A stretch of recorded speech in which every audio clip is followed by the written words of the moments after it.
My name is Thom Duncan. I started my slow food journey around the turn of the century, always excited, waiting for the time when a chapter came to my town. And after 3 years of waiting, I realized it was going to be me, and thus started my 15-year volunteer journey of chapter leader to regional governor to national board. While food is what we talk about, it's the community that makes everything have meaning for us. What we feel keeps us going and keeps us connected. The friendships are many and the stories are rich, as all of you know by the ones you've made and the ones you carry. I, like some of you, was fortunate to meet and to serve with Katherine Deumling and to call her a friend.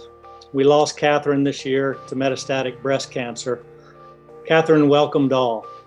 Whether cherished or neglected, she had a place for you at the table of her friendship. She was the better part of all of us. Her business, born of her gifts as a chef, cook with what you have, celebrated how good food could be, especially simple ingredients gathered and prepared with care. Make do with what you had. What you have was the mantra of her kitchen, as well the guidepost for the way she lived. Katherine celebrated what was available, seasonally, socially, and culturally. She served as the leader of Slow Food Portland, sharing her gifts and her friendships. And then she served on the board of Slow Food USA and became the board chair in our most turbulent times.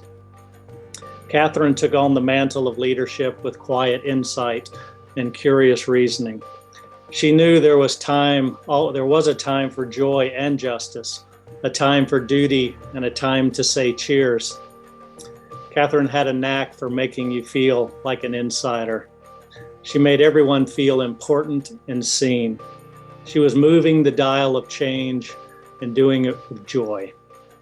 We laughed at ourselves for volunteering the slow right out of our lives, yet the time we spent in her company ticked at a different pace. Katherine didn't need a compass to navigate. She was what we stood for. While it's difficult to speak to collective experience, it is easy to say that Katherine made a strong and positive difference in the many moments, actions, emotions, and lives. From the corner bakery where she rode her bike to pick up still warm loaves of her favorite bread, to her greater community, locally, regionally, nationally, and internationally. She is deeply missed. If slow food were a church, Katherine would be our first saint, Saint Katherine of the community table. I'd like to share with you that the Katherine Deumling Memorial Scholarship Fund recently came to be, with the mission to send deserving candidates, particularly young, diverse, and emerging leaders, to events like Terra Madre that they might not be able to afford. That scholarship has been initially seeded by a small group of folks, allowing Slow Food to support these candidates for a few years. If you knew Katherine or are moved to support the kind of access and the work she held dear, we hope that you will donate to the fund.